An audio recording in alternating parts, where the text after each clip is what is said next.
कर्तव्य आईएएस अकादमी उज्जैन में आपका स्वागत है। आज हम राज्य व्यवस्था से जुड़े एक ऐसे विषय के बारे में चर्चा करने वाले हैं, जैसे अभी डायरेक्टली आपने सुना होगा, थोड़े ही दिन पहले की बात है कि हमारा नया संसद भवन बनकर तैयार हो गया है, जिसका आकार गोमुख के आकार की तरह है। जबकि पुराना संसद भवन जो है वो हमारा जो मध्य प्रदेश के मुरैना में जो 64 योगिनी देवी का मंदिर बना हुआ है, उसी की जो है तर्ज पर बनाया गया था। आपको पता होगा कि पुरानी जो संसद भवन है उसका जो डिजाइन है वो लुटियंस ने किया था, विलियम लुटियंस ने, है ना। अभी मैं आपको यह बताना चाह रहा था कि लोकसभा अध्यक्ष, जिसके बारे में आज हम विस्तार से चर्चा करने वाले, इनकी अनुमति के बिना संसद के भवन का ना तो नया भवन बनाया जा सकता है, ना ही उसमें कुछ मॉडिफिकेशन किया जाता है। अर्थात जो वर्तमान में हमारी नई संसद बनी है, उस संसद को बनाने का जो आदेश है वो किसने पारित किया? तो लोकसभा अध्यक्ष ने, क्योंकि उनके आदेश के बिना ऐसा नहीं किया जा सकता। क्या आपको पता है कि वर्तमान यानी 2024 में लोकसभा के जो चुनाव नहीं हुए, उससे ठीक पहले अभी हमारे लोकसभा अध्यक्ष ओम बिड़ला जी है, जो कि कोटा संसदीय क्षेत्र से सांसद भी हैं। क्लियर है? तो आज हम इसी बारे में चर्चा करने वाले हैं। सबसे पहले मैं आपको यह बता दूं कि अगर हम बहुत अच्छे से विस्तार से समझने का प्रयास करेंगे तो आपको एक एक चीज में समझाने का प्रयास करूंगा। सबसे पहले हम बात करते हैं कि जो हमारी संसद है, सुनिएगा बहुत ध्यान से, हमारी संसद में इस संसद के 3 अंग होते हैं। आपको पता होगा संसद के कितने अंग होते हैं मेरे बच्चों? 3 अंग होते हैं, है ना। ये 17 दिसंबर 2023 में जो एमपीपीएससी की परीक्षा हुई थी, वहां भी ये प्रश्न पूछा गया था कि संसद किन किन से मिलकर बनता है। तो संसद में आपने देखा होगा, एक होती है राज्यसभा, है ना, एक होती है मेरे बच्चों लोकसभा, और एक होते हैं हमारे राष्ट्रपति। आपको यह भी पता होना चाहिए कि राष्ट्रपति स्वयं संसद के अंग है, न केवल अंग है बल्कि अभिन्न अंग है। जैसे बिना राज्यसभा के संसद नहीं, जैसे बिना लोकसभा के संसद नहीं, ठीक वैसे ही बिना राष्ट्रपति के भी संसद की कल्पना, भारतीय संसद की कल्पना लगभग नामुमकिन लगती है। इसीलिए आर्टिकल 52 में आपको पता होना चाहिए, आर्टिकल 52 में यह बताया गया है कि there shall be a president of India, यानी भारत का जो राष्ट्रपति वो होगा ही, ऐसा बताया गया है। क्लियर है? तो हम बात कर रहे हैं कि राज्यसभा में भी कुछ अधिकारी होते हैं, लोकसभा में भी कुछ अधिकारी होते हैं। क्लियर है? जो राज्यसभा और लोकसभा यानी संसद के दोनों सदनों का संचालन करते हैं। इन दोनों सदनों के संचालन में हम बात करेंगे कि यहां पर अगर हम बात करें राज्यसभा की, तो यहां 3 तरीके के अधिकारी होते हैं। पहले सभापति महोदय, क्लियर है। दूसरे होते हैं उपसभापति महोदय, उपसभापति, और तीसरे होते हैं राज्यसभा के सेक्रेटरियल ऑफिस के सचिव, जिनको हम कहते हैं राज्यसभा के महासचिव, general secretary of Rajya Sabha. Clear है? ठीक वैसे ही लोकसभा में भी ये 3 अधिकारी होते हैं मेरे बच्चों। इनमें से पहले लोकसभा के अध्यक्ष, और दूसरे लोकसभा के उपाध्यक्ष, क्लियर है। और तीसरे जो लोकसभा के क्या होते हैं मेरे बच्चों? सचिव होते हैं। क्लियर है? इस प्रकार लोकसभा और राज्यसभा दोनों के अपने अपने अधिकारी होते हैं, और वो लोग पूरे सिस्टमेटिक सिस्टम के द्वारा पूरी इस राज्यसभा और लोकसभा दोनों सदनों का संचालन करते हैं। क्लियर है? यानी संसद के दोनों सदन वहां के सदस्यों के द्वारा नहीं, जबकि वहां के अधिकारियों के द्वारा संचालित किए जाते हैं। क्लियर है? तो राज्यसभा वाला जो सेशन है हम पहले देख चुके हैं, है ना। मैं थोड़ा सा आपको बता देना चाहता हूं कि हमने कहां देखा है। हम लोगों ने आर्टिकल नंबर 89 फर्स्ट में देखा है कि राज्यसभा के जो सभापति होते हैं, है ना, उनका निर्वाचन नहीं होता है। आपको यह पता होगा कि आर्टिकल नंबर 89 ये कहता है कि भारत के जो उपराष्ट्रपति होंगे, भारत के कौन मेरे बच्चों उपराष्ट्रपति होंगे, वही भारत के जो उपराष्ट्रपति होंगे वो राज्यसभा के पदेन सभापति होंगे। अर्थात जो भी व्यक्ति भारत के उपराष्ट्रपति के पद पर सुशोभित होगा वही व्यक्ति अपने आप राज्यसभा के सभापति बन जाएंगे। क्लियर है? यह बात हम पहले राज्यसभा वाले सेशन में कर चुके हैं। यदि आपने नहीं देखा है तो एक बार उस सेशन को फिर से देखिएगा। क्लियर है? आर्टिकल नंबर 89 फर्स्ट के बारे में बात हो चुकी है। ओके, तो अब हम देख रहे हैं कि आज जो हमारा सेशन है वो लोकसभा के अधिकारियों को लेकर है। और लोकसभा के अधिकारियों की बात अगर हम करें तो सबसे पहले हम बात करेंगे किसकी मेरे बच्चों? लोकसभा के अध्यक्ष की, कि ये कौन होते हैं, इनका प्रावधान क्या है। देखिए, लोकसभा के अध्यक्ष के साथ साथ कुछ टर्म्स हम उपाध्यक्ष के लिए भी यूज करेंगे, लेकिन पहला जो हमारा आज का सेशन है वो पूरी तरीके से लोकसभा के अध्यक्ष पर ही डिपेंड है। क्लियर है? चलिए, तो हम ये आपको समझ में आया है कि राज्यसभा और लोकसभा दोनों में अधिकारी होते हैं और उन अधिकारियों का क्या क्या प्रावधान है उस पर हम चलने का प्रयास करते हैं। हम बात कर रहे हैं लोकसभा के अध्यक्ष के कार्यालय के विषय में। तो ध्यान दीजिए, भारत में अध्यक्ष यानी स्पीकर का जो कार्यालय है ना, एक जीवंत और गतिशील संस्था है जो संसद की वास्तविक जरूरतों तथा समस्याओं को हल करता है। इसका मतलब यह हुआ कि जो लोकसभा है वो बिना अध्यक्ष के संचालित नहीं की जा सकती। इसलिए हम कहते हैं कि जब जब भी लोकसभा काम करेगी या लोकसभा का जहां नाम आएगा वहां पर लोकसभा अध्यक्ष अपने आप अपनी एक जीवंत मतलब एक अप्रत्यक्ष रूप से वहां पर प्रदर्शित किया जाएगा। जैसे मैं आपको समझाने का प्रयास करता हूं, अध्यक्ष जो होता है लोकसभा का वह सदन का संवैधानिक और औपचारिक प्रमुख होता है। सबसे पहले अगर हम संविधान के आर्टिकल्स की बात करें तो हमारे भारतीय संविधान के आर्टिकल नंबर 93 में आपको पता होगा, आर्टिकल नंबर 93 में अध्यक्ष के निर्वाचन और उपाध्यक्ष के निर्वाचन के मामले में समझाया गया है। अर्थात जो लोकसभा के अध्यक्ष होंगे वो हमारे जो है क्या होंगे, आर्टिकल 93 के तहत निर्वाचित होंगे, यानी इनका प्रावधान आर्टिकल 93 में किया गया है। आगे लिखा है, संसद के प्रत्येक सदन का अपना पीठासीन अधिकारी होता है। इसका मतलब यह हुआ मेरे बच्चों कि संसद के दो सदन और एक राष्ट्रपति हैं, दो सदन राज्यसभा और लोकसभा। तो राज्यसभा के अपने एक पीठासीन अधिकारी होते हैं, उनका नाम है सभापति, राज्यसभा के सभापति। जबकि लोकसभा के जो पीठासीन अधिकारी होते हैं उन्हें हम लोकसभा के अध्यक्ष के रूप में जानते हैं। क्लियर है?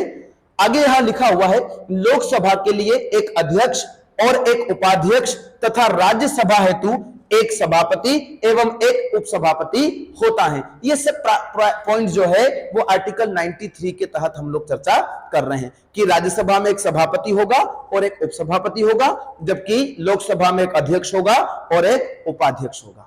अगर आप मुझसे थोड़ा सा इन दोनों में अंतर जानने की कोशिश करेंगे तो मैं आपको बता दूं कि लोकसभा के अध्यक्ष और उपाध्यक्ष दोनों का निर्वाचन होता है संसद के लोकसभा के सदन के द्वारा, सदन के सदस्यों के द्वारा, जबकि राज्यसभा में सभापति जो होते हैं उनका निर्वाचन नहीं होता, वो डायरेक्ट 89 फर्स्ट क्लॉज के तहत उपराष्ट्रपति ही राज्यसभा के सभापति बन जाते हैं। अर्थात भारत का उपराष्ट्रपति राज्यसभा का पदेन सभापति होता है, उनका निर्वाचन नहीं होता, उनका निर्वाचन उपराष्ट्रपति के रूप में होता है। क्लियर? और दूसरा जो पॉइंट है वो ये बताता है कि उपसभापति का निर्वाचन किया जाता है।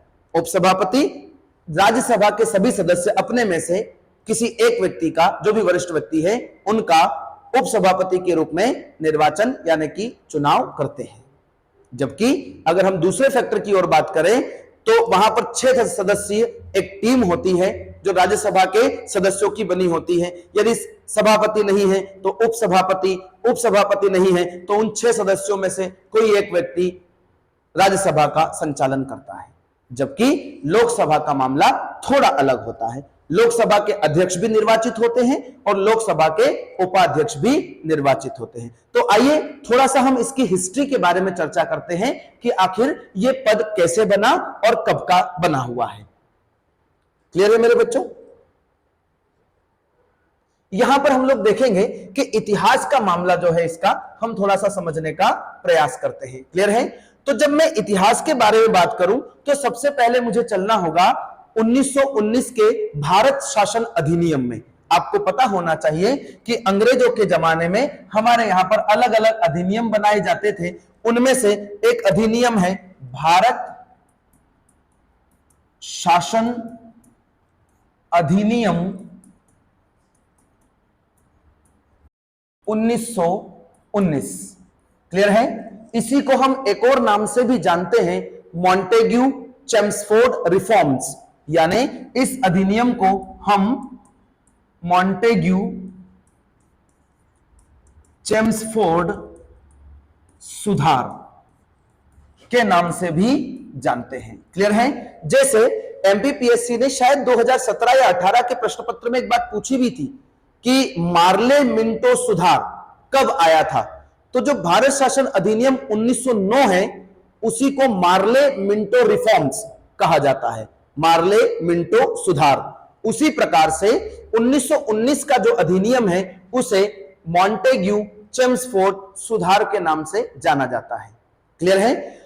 इस अधिनियम के तहत क्या हुआ? इस अधिनियम के द्वारा, क्योंकि अगला अधिनियम 1935 में आएगा, इसलिए मैं जिस तारीख का यहां पर अभी उल्लेख करने वाला हूं वो भारत शासन अधिनियम 1919 के तहत ही रेगुलेट होगी। क्लियर है? तो यहां पर बात हो रही मेरे बच्चों आर्टिकल नंबर 1921 की।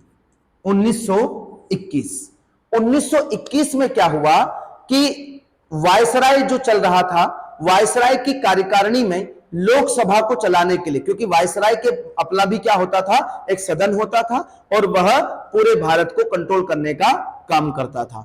तो आप ध्यान दीजिए 1921 में लोकसभा के अध्यक्ष और उपाध्यक्ष के रूप में प्रेसिडेंट और डिप्टी प्रेसिडेंट इस प्रकार से दो पद बनाए गए, प्रेसिडेंट और डिप्टी प्रेसिडेंट। तो अगर आपसे प्रश्न पूछा जाए कि भारत में लोकसभा अध्यक्ष का पद अंग्रेजी शासन में या परतंत्र भारत में या गुलाम भारत में कब सृजित किया गया, तो आपको ध्यान रखना है 1921 में सृजित किया गया। एमपीपीएससी एक बार ऐसा प्रश्न भी पूछ चुकी है कि भारत में भारत सचिव का पद कब सृजित किया गया। आपको पता होगा कि हम जब एक्ट पढ़ते हैं तो उन एक्ट की दृष्टि में एक 1858 का चार्टर एक्ट आता है, 1858 का अधिनियम, और इसी अधिनियम के तहत भारत सचिव का पद सृजित किया गया, सेक्रेटरी ऑफ इंडिया। और यह पद भारत में नहीं, भारत के लिए, लेकिन लंदन में सृजित किया गया और लंदन में ही इसका कार्यालय बनाया गया। क्यों? क्योंकि अभी तक हम भारत के लोग हैं वो क्या है, ब्रिटिश गुलाम है। क्लियर है? तो भारत सचिव का जो पद है वह 1858 में लंदन में सृजित किया गया भारत के लिए। क्लियर है? तो ऐसा प्रश्न जब एमपीपीएससी पूछ चुकी है तो यह बात भी तय है मेरे बच्चों कि यह भी पूछा जा सकता है कि लोकसभा के अध्यक्ष और उपाध्यक्ष का पद कब सृजित किया गया। क्लियर है? 1921 में इन्हें प्रेसिडेंट और डिप्टी प्रेसिडेंट कहा गया, जबकि भारत शासन अधिनियम, मैं फिर से एक उल्लेख कर रहा हूं, भारत शासन अधिनियम 1935, ध्यान रखिए, भारत शासन अधिनियम 1935 के द्वारा ये जो प्रेसिडेंट का पद है और ये जो डिप्टी प्रेसिडेंट का पद है इसका नाम बदलकर स्पीकर और डिप्टी स्पीकर बना दिया गया। स्पीकर और डिप्टी स्पीकर इसको बना दिया गया। क्लियर है मेरे बच्चों? तो अगर आपसे पूछा जाए कि लोकसभा अध्यक्ष का पद कब सृजित किया गया तो आप कहेंगे 1921 में प्रेसिडेंट और डिप्टी प्रेसिडेंट के रूप में सृजित किया गया। जबकि अगर आपसे पूछा जाए कि इन्हें लोकसभा अध्यक्ष यानी स्पीकर और लोकसभा उपाध्यक्ष यानी डिप्टी स्पीकर कब से कहा जाने लगा, तो हम कहेंगे 1935 से कहा जाने लगा। क्लियर है? और 1947 यानी जब तक भारत आजाद नहीं हुआ तब तक इसी क्रम में भारत का संचालन होता रहा। 1947 के बाद जब हमने हमारा सारा सिस्टम चालू कर लिया, 26 जनवरी 1950 को भारत का संविधान लागू हो गया। उसके बाद संसदीय प्रणाली शुरू हुई। संसदीय प्रणाली को हमने जिस तरीके से संवैधानिक प्रावधानों के अंतर्गत बनाया है उसी के अकॉर्डिंग आज तक भारत चलता आ रहा है। तो मुझे आशा है कि आपको यह ऐतिहासिक पृष्ठभूमि अच्छे से समझ में आ गई होगी। क्लियर है? आगे बढ़ते हैं मेरे बच्चों। अब जब हम आगे बढ़ते हैं तो लोकसभा के अध्यक्ष के बारे में थोड़ा सा हम समझने का प्रयास करते हैं कि आखिर ये क्या है और ये किस तरीके से अपने काम को करते होंगे। क्लियर है मेरे बच्चों?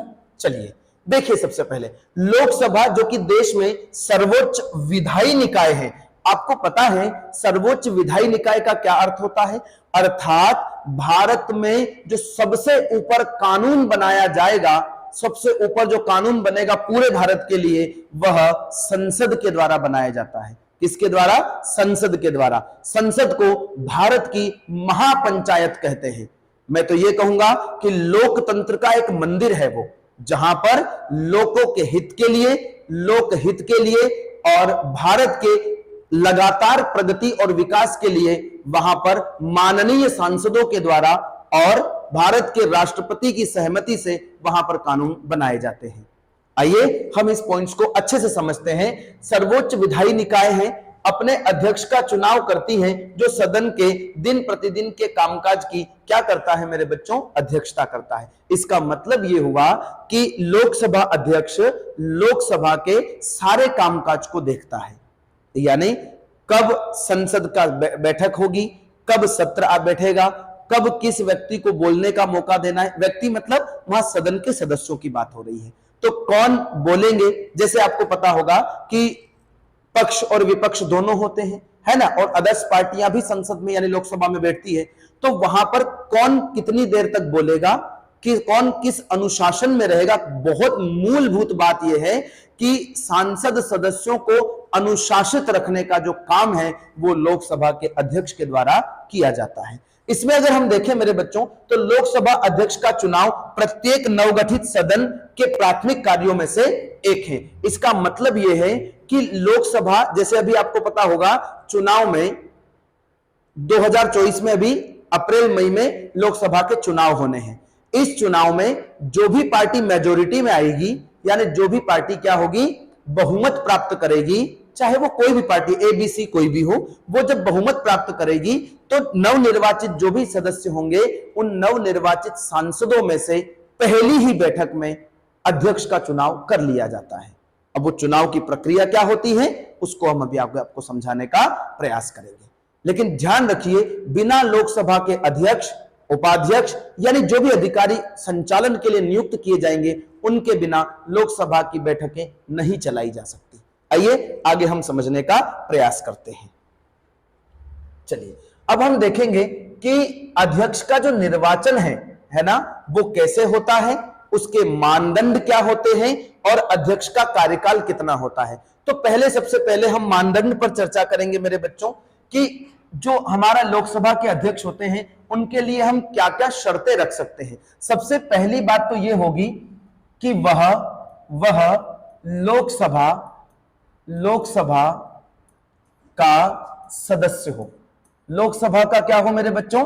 सदस्य हो। यह सबसे मूलभूत बात है इसकी। क्लियर है? यानी हम ये कह रहे हैं कि वह संसद का क्या होना चाहिए? सदस्य होना चाहिए। क्लियर है? दूसरा हम ये कह सकते हैं कि देखिए, भारत जो है ना, भारत के लिए थोड़ा मसला अलग है। अगर मैं ब्रिटिश हाउस ऑफ कॉमन की बात करूं, यानी कि मैं थोड़ा एक फैक्टर समझा देता हूं आपको, ताकि आपको यह बात बहुत अच्छे से समझ में आ जाए। क्लियर है? अगर हम बात कर रहे हैं लोकसभा की, तो लोकसभा जो है वो निम्न सदन के नाम से पुकारा जाता है। निम्न सदन। क्लियर है मेरे बच्चों? यानी हाउस ऑफ द पीपल या लोअर हाउस। जो हमारे यहां पर हाउस ऑफ द पीपल यानी लोकसभा है, ठीक ब्रिटेन का हाउस ऑफ कॉमन है। हाउस ऑफ कॉमन का जो अध्यक्ष होता है, यानी ब्रिटेन में जो लोकसभा का, आप हाउस ऑफ कॉमन को लोकसभा कह सकते हैं, तो वहां का जो लोकसभा है उसका जो अध्यक्ष होता है वो निर्दलीय होता है। क्या होता है? निर्दलीय। जबकि भारत में जो लोकसभा का अध्यक्ष होता है वह अपनी पार्टी की प्राथमिक सदस्यता नहीं त्यागता है, मतलब वो पार्टी के हो सकते हैं। तो यहां पर हम ध्यान रखें कि जो हमारा लोकसभा अध्यक्ष है वो जरूरी नहीं कि किसी पार्टी का हो, या ये भी जरूरी नहीं कि वह निर्दलीय हो। क्लियर है? ऐसा कोई मानदंड हमारे पास नहीं है, लेकिन यह जरूर तय है कि वह संसदीय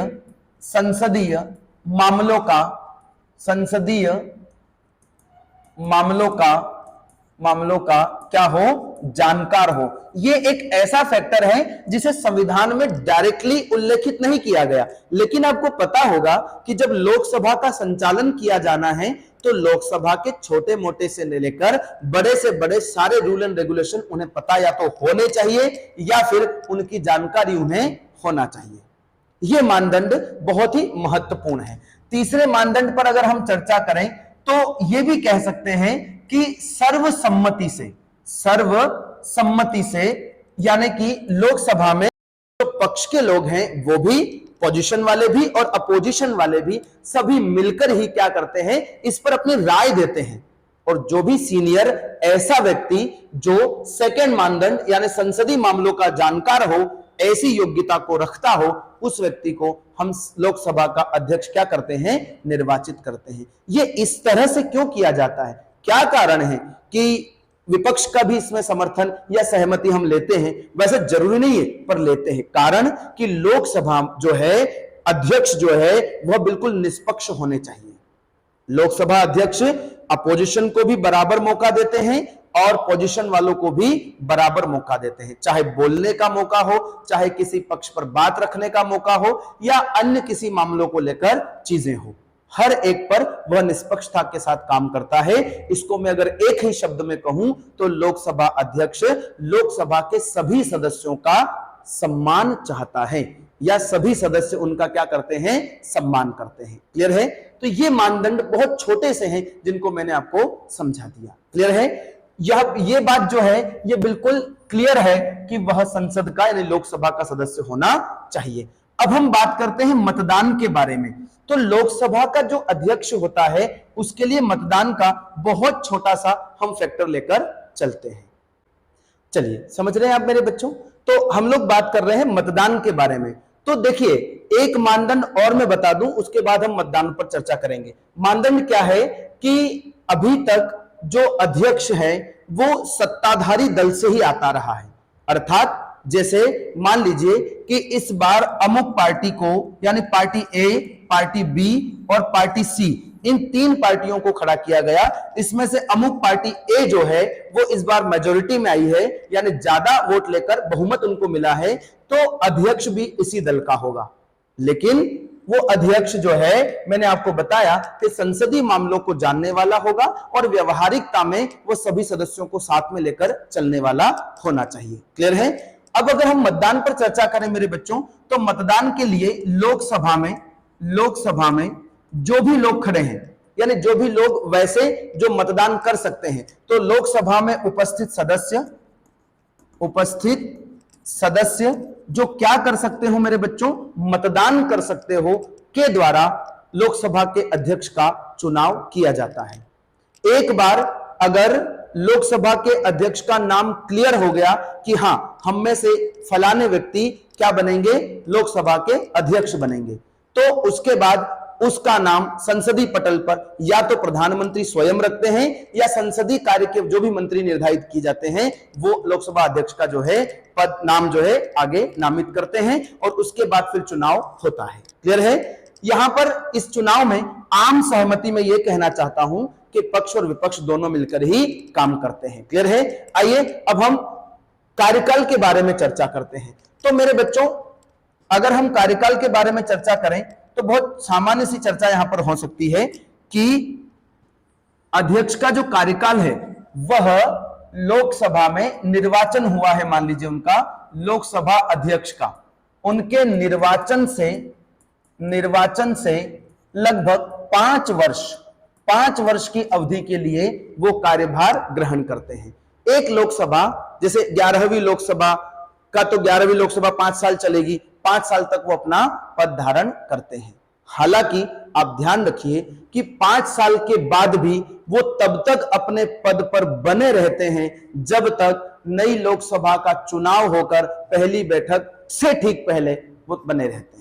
इसका मतलब कि मान लीजिए कि कोई लोकसभा 2024 मार्च में समाप्त हो रही है ना, मार्च तारीख है 30, क्लियर है?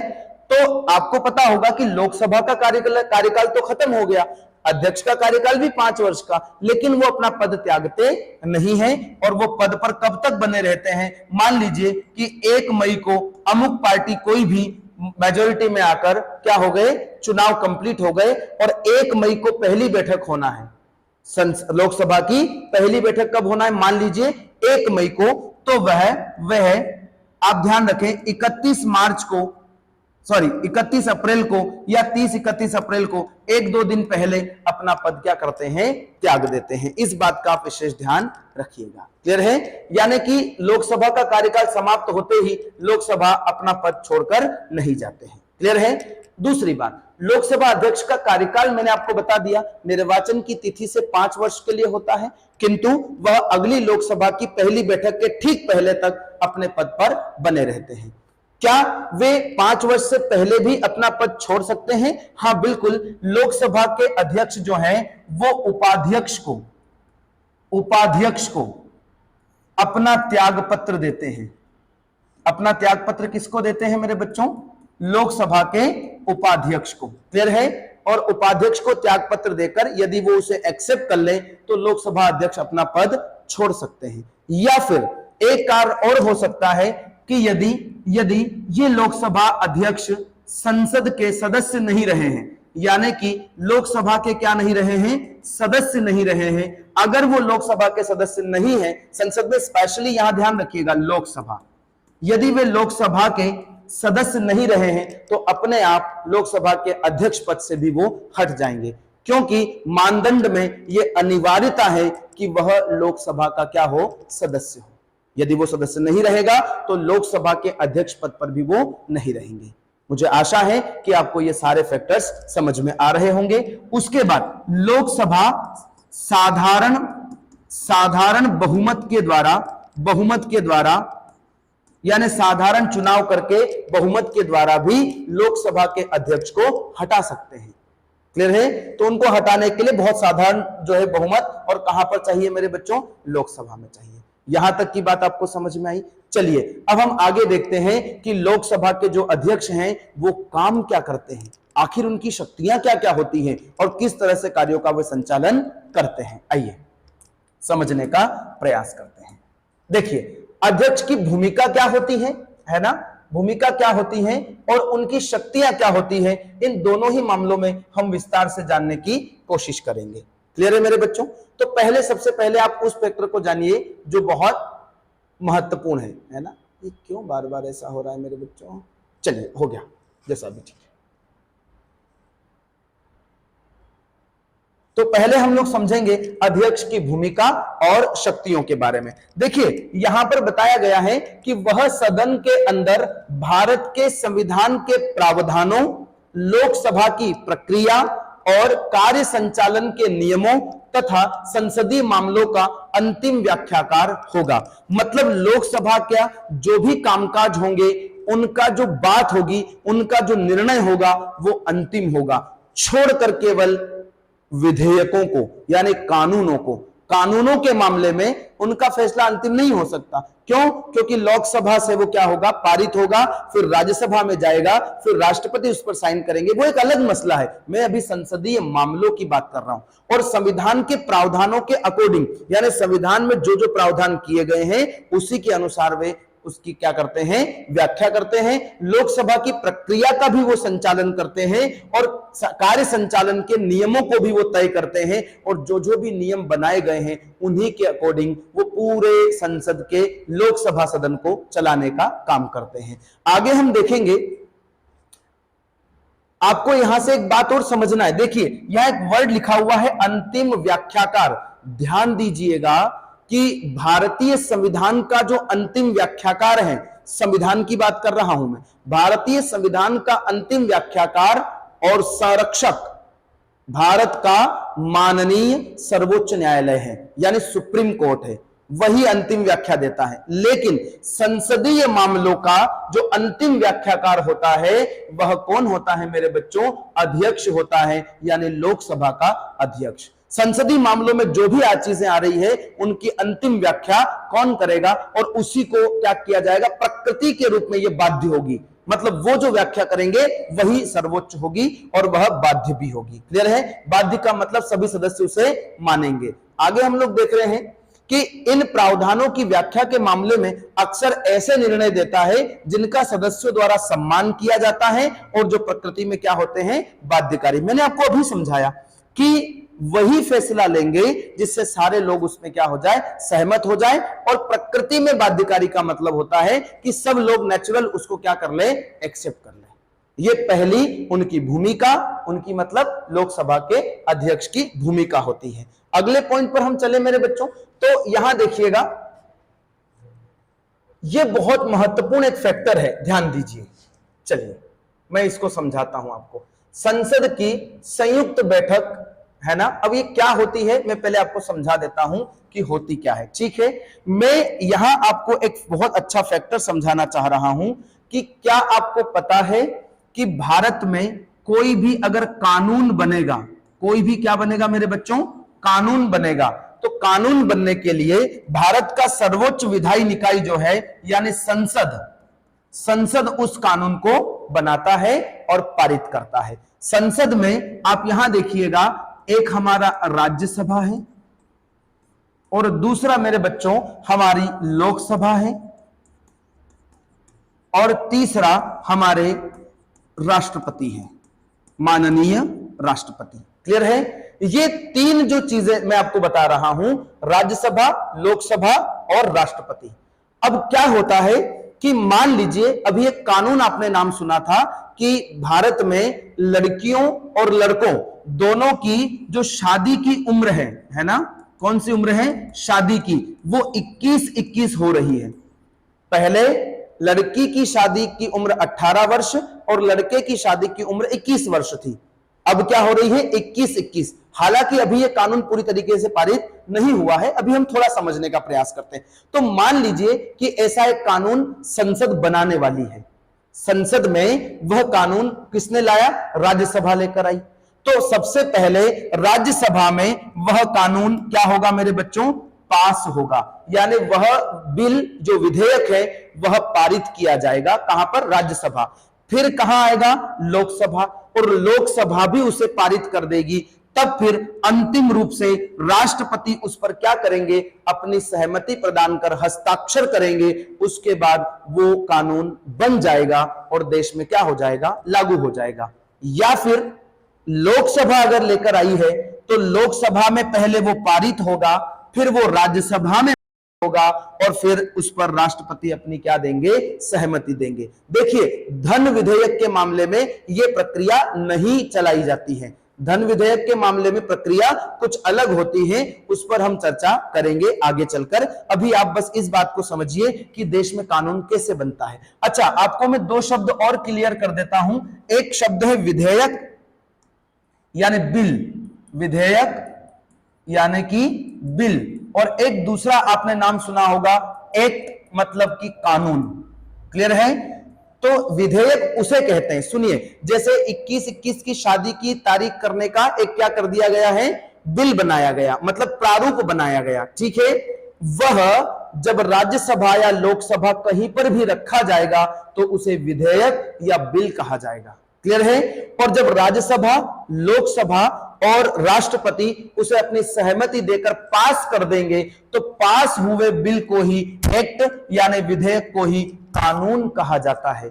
बात समझ पा रहे हैं? तो जब भी कभी ऐसा कोई कानून बनाया जा रहा हो, मान लीजिए, और उस कानून में क्या हुआ कि राज्यसभा ने पारित कर दिया लेकिन लोकसभा से पारित नहीं हो रहा है, लोकसभा ने पारित कर दिया लेकिन राज्यसभा से पारित नहीं हो रहा है।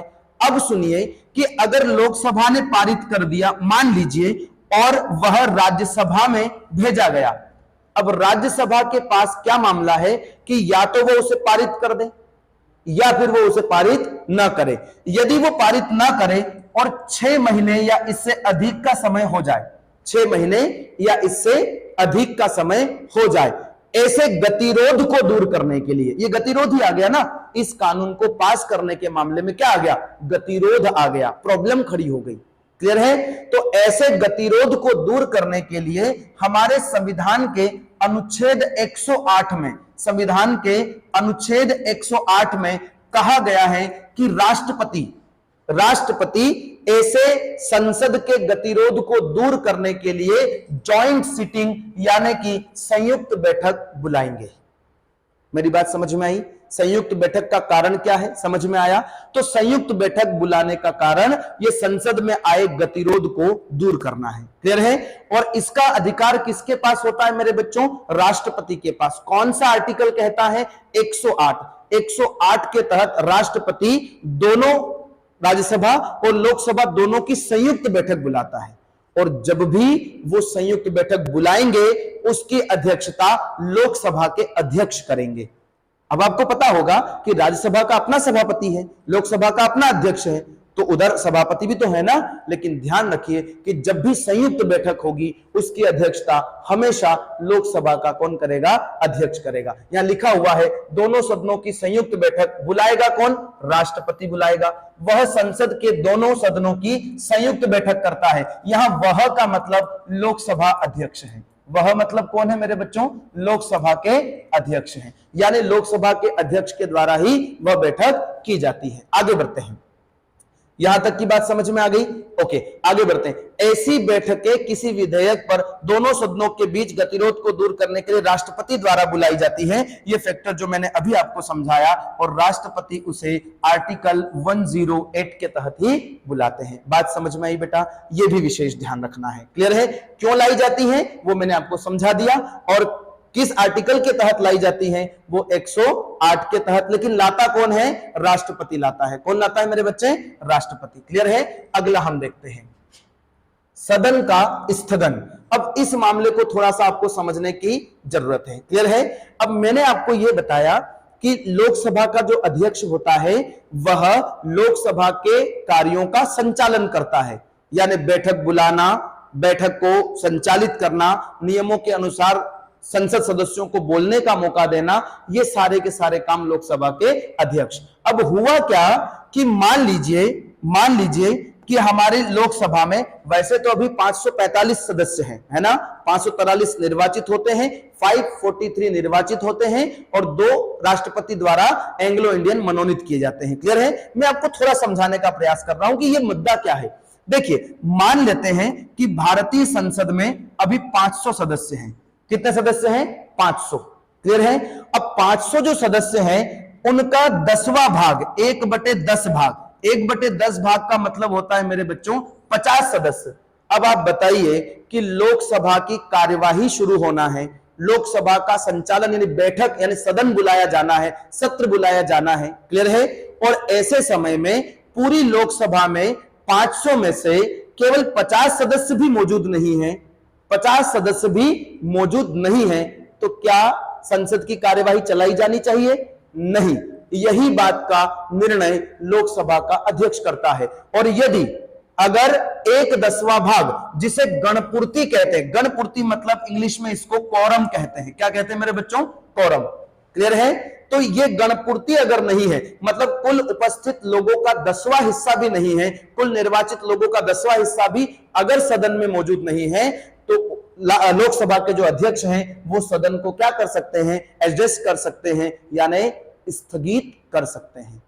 बैठक को क्या कर सकते हैं? स्थगित कर सकते हैं। वो यहां यही बात लिखी, वह सदन के सदन को स्थगित कर सकता है, या सदन की कुल संख्या का 10वां हिस्सा जिसे गणपूर्ति कहा जाता है यानी कोरम की अनुपस्थिति में बैठक को क्या कर सकता है, स्थगित कर सकता है। यह भी किसका अधिकार है, लोकसभा के अध्यक्ष का। आगे बढ़ते हैं मेरे बच्चों, ये यहां लिखा है निर्णायक मत। देखिए ये बहुत ही महत्वपूर्ण फैक्टर है जिसको हम लोग कास्टिंग वोट कहते हैं। कास्टिंग वोट का मतलब ये हुआ निर्णायक मत। अब इसको थोड़ा सा एक बार पढ़िए, मैं आपको विस्तार से समझाऊंगा। अध्यक्ष पहली बार में मत नहीं देता, इसका क्या मतलब हुआ, इसका मतलब ये हुआ कि लोकसभा में अगर किसी बात पर विचार हो रहा है, वोटिंग हो रही है, तो वह पहली बार में अपना वोट नहीं देता है। कौन, लोकसभा का अध्यक्ष। क्लियर है। लेकिन अगर मत बराबर हो गए, जैसे मान लीजिए कि दो लोग खड़े हैं, इनको भी 50 वोट मिल गए और इनको भी 50 वोट मिल गए, तो ना तो कोई विनर हुआ ना ही कोई लूजर हुआ, यानी ना तो कोई जीता है ना कोई हारा है। ऐसे मामले में लोकसभा अध्यक्ष का जो मत होता है वो निर्णायक होता है, जो वोट होता है वो निर्णायक होता है। इसे हम कहते हैं कास्टिंग वोट यानी निर्णायक मत। और उनके द्वारा दिए गए मत से, यानी बराबर की स्थिति में जो मत लोकसभा अध्यक्ष देंगे, उस मत के द्वारा आप मान के चलिए कि निर्णय हो जाएगा कि जीता कौन और हारा कौन, या किसके पक्ष में ज्यादा वोटिंग होने वाली है। तो यहां लिखा हुआ है बराबरी की स्थिति में जब किसी प्रश्न पर सदन समान रूप से विभाजित हो जाता है, तब अध्यक्ष को मत देने का क्या होता है, अधिकार। ऐसे मत को निर्णायक मत यानी कास्टिंग वोट कहा जाता है, जिसका उद्देश्य गतिरोध का समाधान करना होता है। अब क्या हुआ, किसी प्रश्न पर 50-50 लोग डिवाइड हो गए, तो भैया प्रश्न का क्या किया जाए, कौन सही कौन गलत, ऐसे में वो गतिरोध आ जाता है। और ऐसे में आपको पता होगा कि कभी कभी आपने टीवी में भी देखा होगा, है ना, कि कभी कभी हमारी संसदें क्या मलखंब का अखाड़ा बन जाती है ना, आपस में लोग लड़ने लग जाते हैं, एक दूसरे को चिल्ला चिल्ला के बोलते हैं। ये इनडिसिप्लिन है, इसको भी कंट्रोल करने का काम लोकसभा के अध्यक्ष का होता है। क्लियर है। तो वह निर्णायक मत देकर उद्देश्य उसका जो होता है वो गतिरोध को दूर करना होता है। आगे मेरे बच्चों हम बढ़ते हैं कि धन विधेयक, इसको हम मनी बिल के नाम से जानते हैं मेरे बच्चों। तो संसद में यानी लोकसभा में जो भी विधेयक यानी बिल लाए जा रहे हैं, जो कानून बनना है, तो कौन सा विधेयक धन विधेयक होगा, उसका भी डिसीजन किसके द्वारा लिया जाता है, लोकसभा के अध्यक्ष द्वारा, कि कौन सा विधेयक धन विधेयक होगा और कौन सा विधेयक धन विधेयक नहीं होगा। अब ये धन विधेयक का मामला क्या है, आइए हम विस्तार से इसको भी थोड़ा सा समझते हैं। तो धन विधेयक के मामले में हम समझने का बहुत विस्तार से प्रयास करेंगे। देखिए सबसे पहले मैं आपको यह बता दूं कि वह किसी विधेयक के धन विधेयक होने या नहीं होने का फैसला करता है, और इस प्रकार पर प्रश्न पर अंतिम निर्णय भी उसका ही होता है। अब इसको हमें थोड़ा सा विस्तार से पढ़ने की आवश्यकता है मेरे बच्चों कि धन विधेयक होता क्या है। देखिए कई लोग धन विधेयक के बारे में बात करते हैं, लेकिन एक्चुअल धन विधेयक होता क्या है इस पर चर्चा नहीं होती है। आज मैं आपको समझाता हूं कि मनी बिल है ना या धन विधेयक होता क्या है, मनी बिल या धन विधेयक। क्लियर है। आपको पता होना चाहिए मेरे बच्चों कि हमारे संसद में या भारत के पास 3 प्रकार की निधि है। एक है संचित निधि, सुनिएगा बहुत ध्यान से, एक क्या है संचित निधि, और दूसरी जो है हमारी उसको हम कहते हैं लोक निधि, लोक निधि, और तीसरी जो है हमारी है उसका नाम है आकस्मिक निधि, आकस्मिक यानी इमरजेंसी फंड। क्लियर है। तो आपको ध्यान रखना है कि संचित निधि, लोक निधि या फिर आकस्मिक निधि, मूल रूप से तो संचित निधि और आकस्मिक निधि। क्लियर है। इनसे कोई धन निकालना हो या कोई धन इनमें जमा करना हो, ये दोनों ही प्रक्रिया संसद के द्वारा तय की जाती है, और संसद की अनुमति से ही उसमें से धन निकाला जाता है या उसमें जमा किया जाता है। क्या आपको पता है कि संचित निधि से भारत के राष्ट्रपति, उपराष्ट्रपति, हमारे CJI chief justice of India यानी सुप्रीम कोर्ट के मुख्य न्यायाधीश और अन्य न्यायाधीश, भारत के महान्यायवादी, इन सभी को वेतन दिया जाता है। राज्यपाल को भी उससे वेतन मिलता है, लेकिन राज्य की संचित निधि से मिलता है। क्लियर है।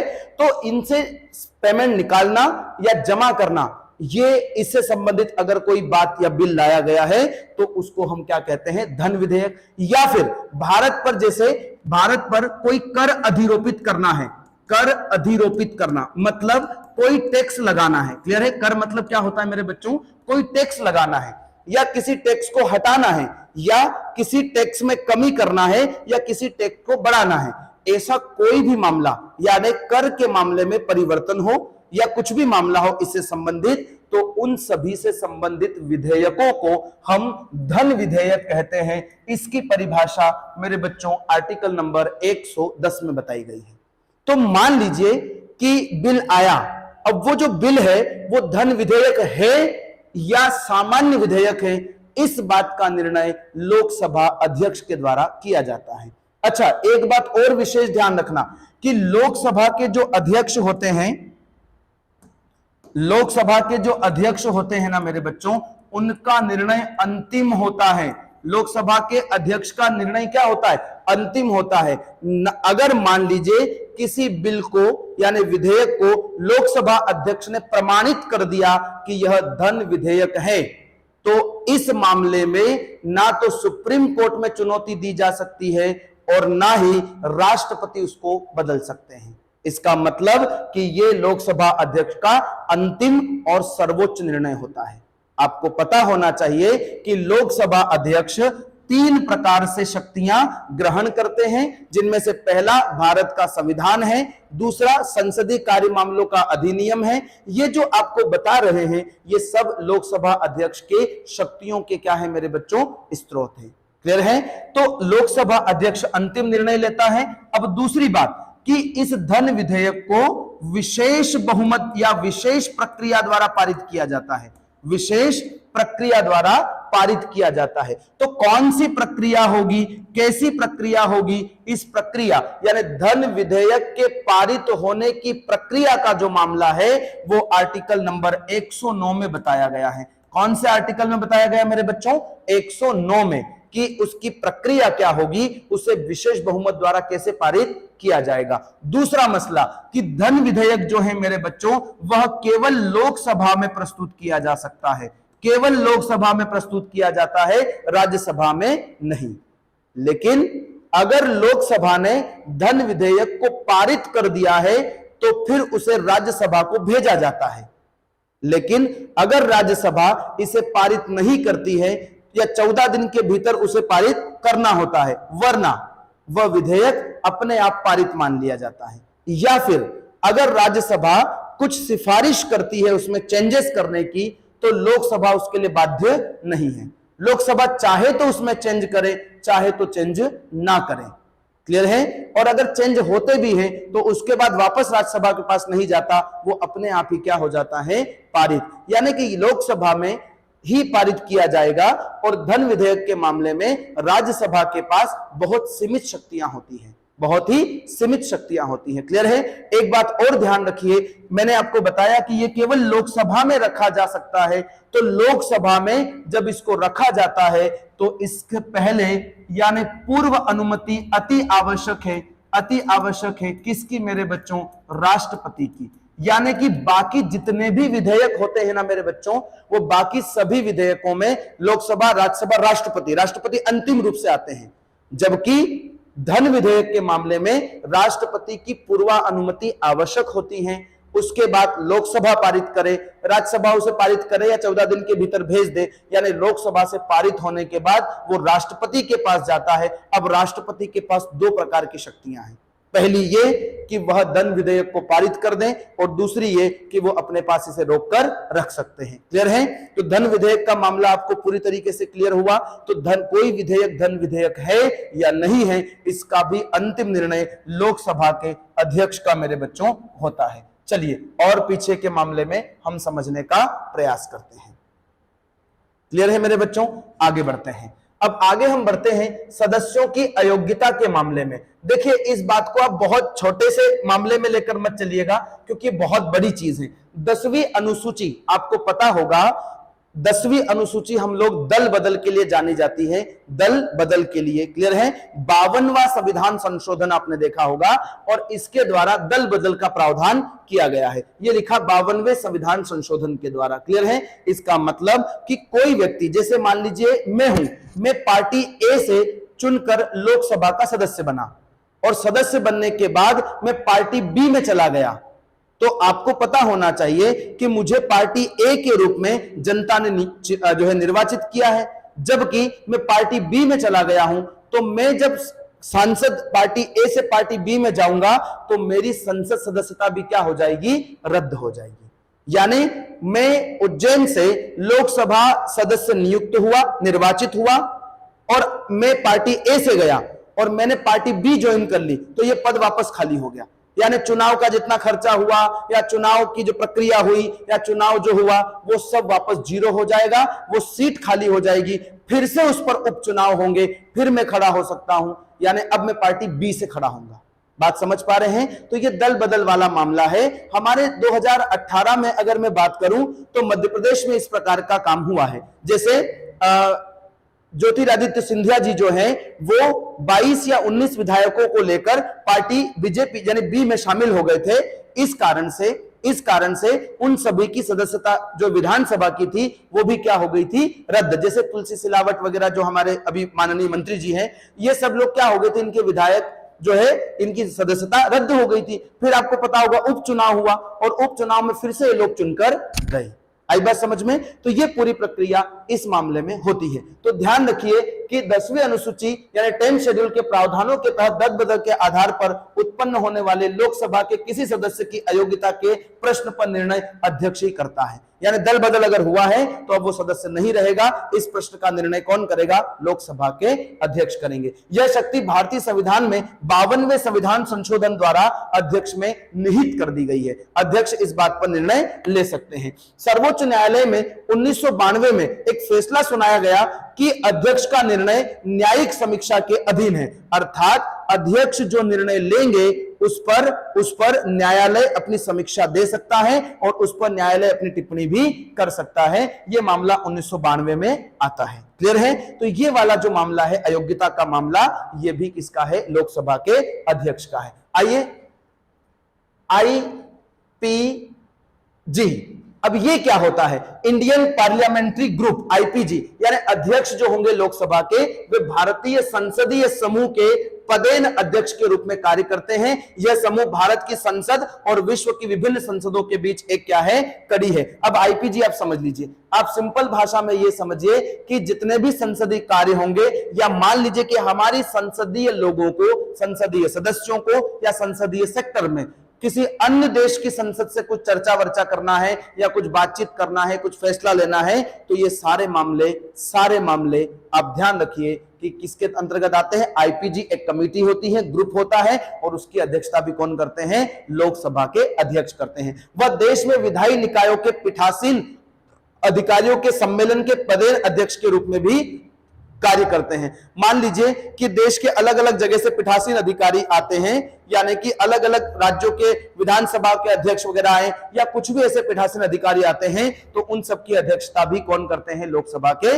अध्यक्ष करते हैं। आगे बढ़ते हैं। हाँ, मैं आपको यहां पर एक फैक्टर और बताना चाहता हूं मेरे बच्चों। मैंने जो भी आपको धन विधेयक बताया था, धन विधेयक केवल मंत्री द्वारा ही रखा जाएगा। इस बात का भी ध्यान, वहां मैं पॉइंट चूक गया हूं, आपको ध्यान रखना है कि धन विधेयक जब लोकसभा में रखा जाएगा या पेश किया जाएगा तो वह मंत्री द्वारा ही किया जाएगा, सांसदों के द्वारा नहीं किया जाएगा। खैर, वापस हम अपने पॉइंट्स पर आते हैं। समितियों का गठन, आपको ध्यान रखना है कि लोकसभा में जितने भी संसदीय समितियों का गठन किया जाएगा उन सबका गठन भी लोकसभा अध्यक्ष के द्वारा ही किया जाता है।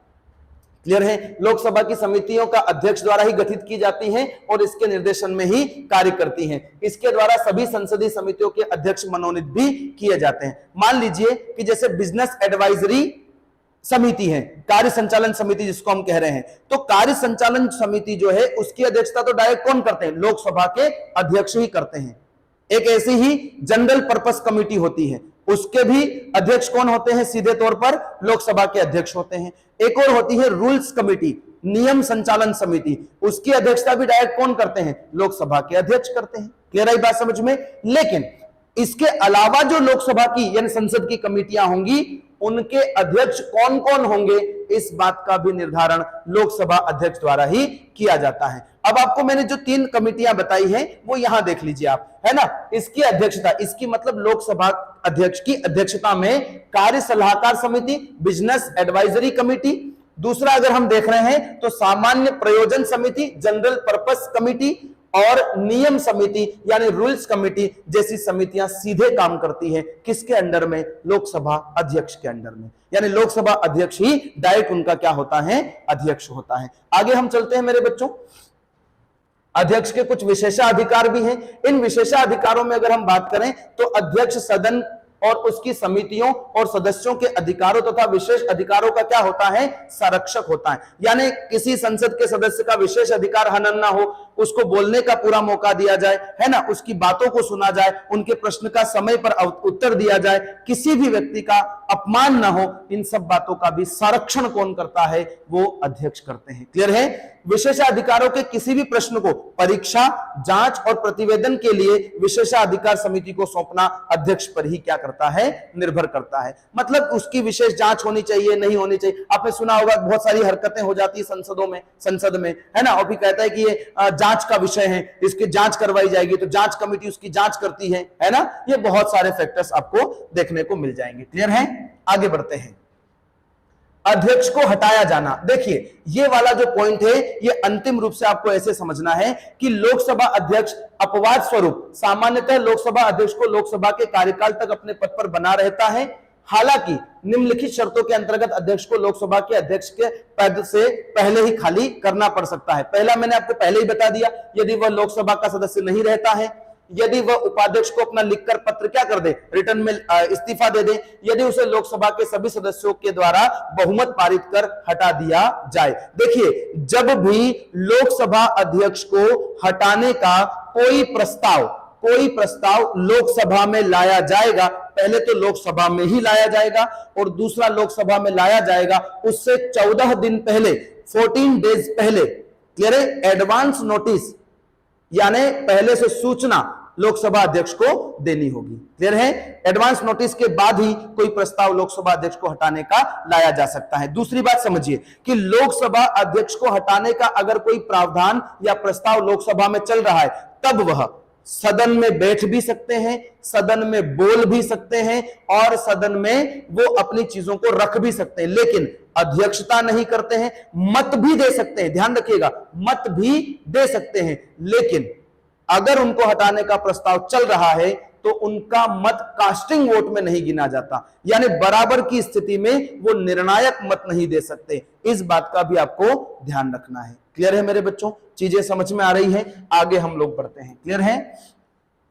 अधिसूचना, ऐसा प्रस्ताव अध्यक्ष को 14 दिन की अग्रिम सूचना देने के बाद ही पेश किया जाएगा। यह मैंने समझा दिया। जब अध्यक्ष को हटाने का प्रस्ताव सदन के विचाराधीन हो तब वह बैठक में उपस्थित हो सकता है लेकिन अध्यक्षता नहीं कर सकता। आपको मैंने अभी समझा दिया। वोट भी दे सकता है लेकिन वोट निर्णायक नहीं होगा। क्लियर है? लोकसभा का उपाध्यक्ष का निर्वाचन, देखिए लोकसभा का अध्यक्ष चुनाव होने के ठीक बाद उपाध्यक्ष का चुनाव भी लोकसभा द्वारा अपने सदस्यों में से किया जाता है। अब थोड़ा सा यहां पॉइंट समझिएगा कि लोकसभा के अध्यक्ष के निर्वाचन की घोषणा कौन करता है? तो लोकसभा के अध्यक्ष के निर्वाचन की जो घोषणा है वो राष्ट्रपति द्वारा की जाती है, जबकि उपाध्यक्ष के चुनाव की घोषणा लोकसभा के अध्यक्ष द्वारा की जाती है। बात समझ में आ गई? ओके, ध्यान रखिएगा आगे इस चीज का। क्लियर है? आगे हम बात करते 10वीं लोकसभा तक अध्यक्ष और उपाध्यक्ष दोनों आमतौर पर सत्ताधारी दल के होते थे। 11वीं लोकसभा के बाद यह आम सहमति बनी कि अध्यक्ष का पद सत्ता पक्ष या गठबंधन वालों को, जबकि उपाध्यक्ष का पद मुख्य विपक्षी दल को दिया जाए। इस बात का आप क्या समझते हैं? इसका मतलब है कि वो अध्यक्ष तो सत्ता दल से ही होगा, मैंने पहले भी आपको समझा दिया, लेकिन उपाध्यक्ष जो है वो विपक्ष का भी हो सकता है, होगा ही ये तय नहीं, हो सकता है, ऐसा किया जा सकता है। क्लियर है? आगे हम लोग बढ़ते हैं। कार्यकाल की अवधि और पद मुक्ति, मैंने आपको यह बात समझा दी पहले ही कि 5 वर्ष का कार्यकाल होता है ना, और पद मुक्ति में वो त्याग पत्र दे सकते हैं या विशेष बहुमत से उन्हें हटाया जा सकता है। क्लियर है? जिम्मेदारियां और शक्तियां मैंने आपको बता दिया। थोड़ा सा आप एक बार और समझ लीजिए कि उपाध्यक्ष अध्यक्ष के पद रिक्त होने पर उसके कर्तव्यों का क्या करता है? पालन करता है। ये उपाध्यक्ष के मामले में है, हम इस पर आगे चर्चा करेंगे। यदि अध्यक्ष नहीं है तो उपाध्यक्ष लोकसभा की क्या करते हैं, अध्यक्षता करते हैं। क्लियर है? मुझे आशा है कि आपको ये पूरी तरीके से पूरा सेशन समझ में आया होगा। इसमें आप एमपीपीएससी और यूपीएससी से भी क्वेश्चंस को देख सकते हैं। बहुत बहुत धन्यवाद।